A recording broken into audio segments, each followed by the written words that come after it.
Bismillah. Assalamualaikum warahmatullahi wabarakatuh. Alhamdulillah wassalatu wassalamu ala Rasulillah. Amma ba'du. Kelas 9 rahimani wa rahimakumullah. Ini karena di offline materi tarikh sudah selesai. Jadi mungkin pelajaran tarikh akan Nana gunakan untuk murojaah apa yang telah lewat dari kita dan kita yang mau menyimak ya tafadhol, yang enggak juga tidak apa-apa. Jadi ini kita review saja. Bagi yang ingin memurojaah lagi tentang apa yang sudah kita lewati, tafadhol kita simak bersama. Tip di awal kita membahas perang salib, yang mana perang salib tersebut di antara yang sudah kita ketahui bersama bahwasanya Salahuddin Al-Ayyubi rahimahullah berhasil melakukan perjanjian damai dengan antara pihak Salahuddin dan juga pihak Raja Inggris. Yang mana perjanjian tersebut dinamakan perjanjian Romlah, dan berakhirlah perang salib ini. Dan di antara hasil-hasil perang salib yaitu berhentinya pengembangan dakwah Islam ke Eropa karena sudah tidak ada lagi ekspansi. Perang mempertahankan kekuatannya sendiri itu sudah menguras tenaga. Kemudian yang kedua, kemajuan bangsa Arab pindah ke Eropa. Ini hakikatnya mereka bangsa Eropa itu bangsa orang yang barbar, orang bangsa yang tertinggal, dan pusat teknologi pada saat itu berada pada kekuasaan di Arab.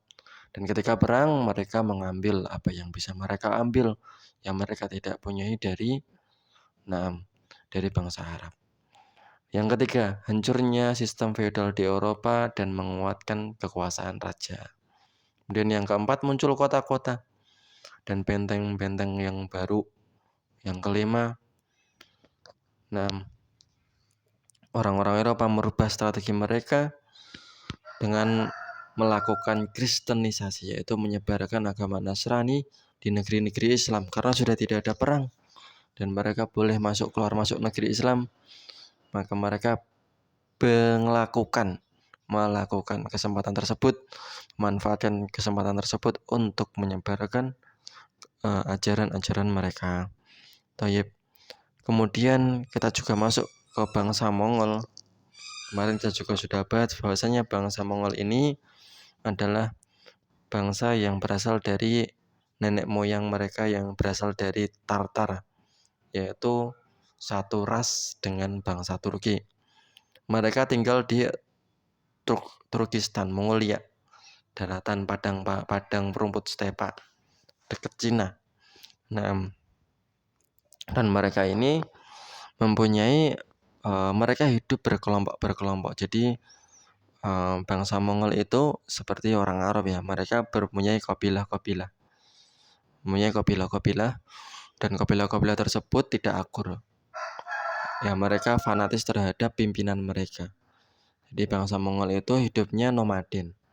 Dia membuat tenda dan dia ketika sumber pangan di situ dia sudah habis, maka dia berpindah dan mendirikan tenda lagi. Di situ menetap untuk berapa lama, mengembang biakan ternaknya, hidup dengan kambing-kambing mereka. Sampai pada akhirnya muncul dari kalangan mereka seorang yang bernama Temujin. Siapa namanya? Temujin. Atau nanti kelak akan diberikan gelar dengan gelar Genghis Khan, yaitu yang artinya adalah manusia yang mulia. Temujin ini berhasil mempersatukan, ya singkat cerita, dia berhasil mempersatukan kabilah-kabilah yang ada di bangsa Mongol tersebut. Kemudian Temujin ini melihat bahwasanya mereka ini ahli dalam berburu, menggembala ternak, bertahan hidup di dalam kondisi yang ekstrim. Maka Temujin ini berinisiatif untuk berinisiatif untuk mengelompokkan mereka menjadi satu kelompok, menjadi sebuah daulah.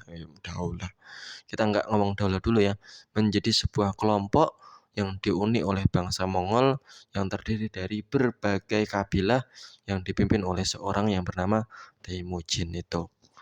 Dan ternyata berhasil, dan lama-kelamaan Temujin beserta bangsa Mongol memperbesar daerah tempat tinggalnya. Meliputi kabilah Mongol dan juga Turki, kemudian menembus benteng Cina. Sehingga menguasai negeri Cina pada saat itu. Tapi pada saat dinasti Yuan. Dinasti Yuan. Tapi Genghis Khan, tadi saya bilangnya apa tadi? Manusia mulia. Entah apa, tadi salah berarti. Artinya itu kaisar manusia, raja manusia ya. Atau penguasa yang paling agung, sultannya manusia. Namanya Temujin, tadi sudah saya bilang ya itu. Dan Temujin ini Masya Allah, dia bangsa Mongol ini berekspansi ya. Dari sini lihat ekspansinya dari Cina kemudian menuju ke timur, ke arah Syam dan ke arah ke arah Jazirah Arab Palestina. Tapi saya kasih spoiler dulu bahwasanya bangsa Mongol ini melakukan perjalanan dari tempatnya di timur menuju barat sampai mereka menguasai Khorasan, sampailah mereka di Baghdad dan berbentrok dengan Khalifah atau Daulah Abbasiyah. Kemudian bangsa Mongol ini, Genghis Khan, memperluas kekuasaannya dan membentuk pasukan yang besar yang menyeberangi sungai Jihun dan menaklukkan kota-kota yang berada di belakang sungai. Ini daerah Khorasan, Uzbekistan, dan yang semisalnya, yang sekitar situ. Yang itu adalah kekuasaannya Daulah Abbasiyah yang paling timur. Jadi, Khorasan, Khwarizmi, dan menghancurkan semua yang ada di situ, menghancurkan masjid-masjid, menghancurkan kota-kota, Bukhara, Samarkand, Naisabur, Balkan, dan yang lainnya, semua kota hancur. Dan ini dipimpin oleh seorang yang bernama Hulagu Khan. Hulagu Khan adalah saudara dari Genghis Khan, dan Genghis Khan ini mempunyai beberapa panglima-panglima yang diutus. Di antaranya adalah panglima yang menuju ke barat, ini namanya Hulagu Khan.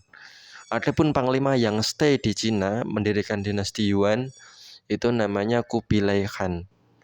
Nanti Kubilai Khan juga akan mengutus orang itu ke Indonesia. Jadi saya terangkan di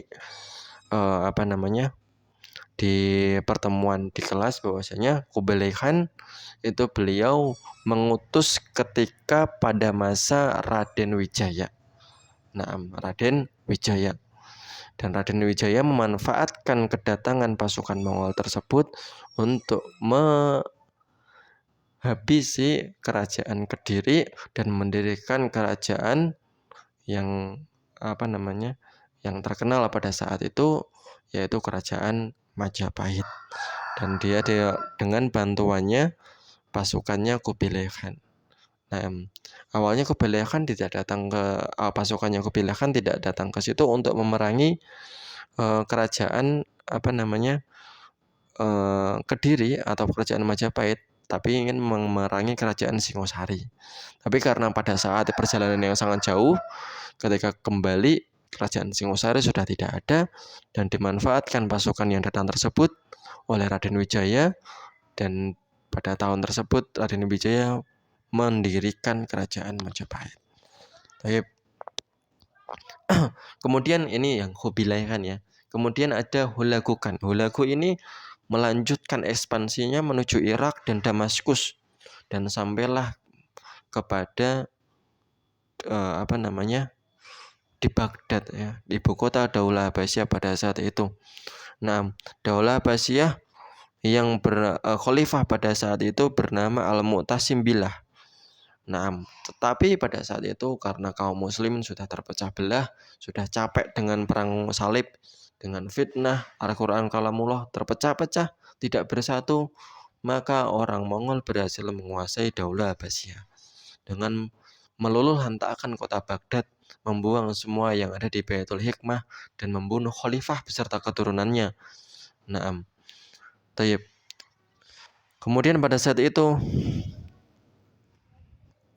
bangsa Mongol menjarah dan melakukan apa yang bisa mereka lakukan selama 40 hari di kota Baghdad. Merampas, merampok, membunuh.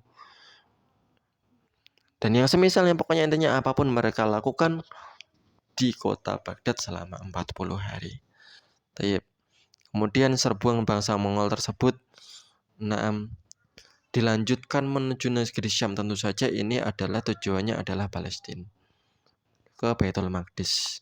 Dan ketika sampai di Baitul Maqdis, kekuatan bangsa Mongol ini berbenturan dengan Daulah Mamalik.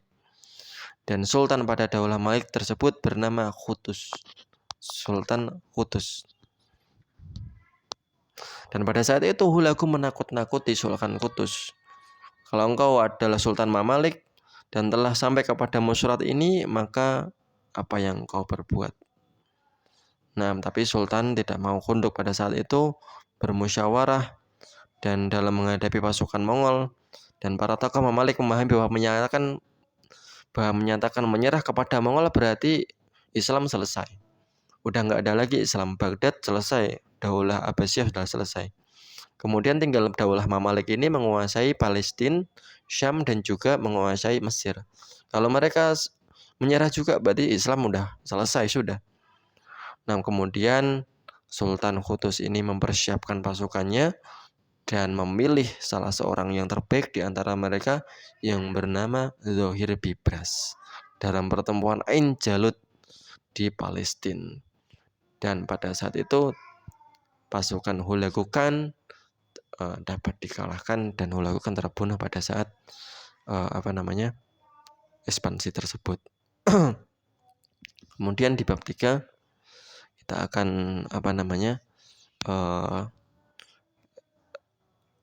bahas di pertemuan ke depan, insya Allah. Ini tidak akan saya bahas semuanya sebagaimana yang ada di kelas kemarin. Ini kita juga tidak bahas semuanya. Jadi ini kita bahas beberapa poin-poinnya saja.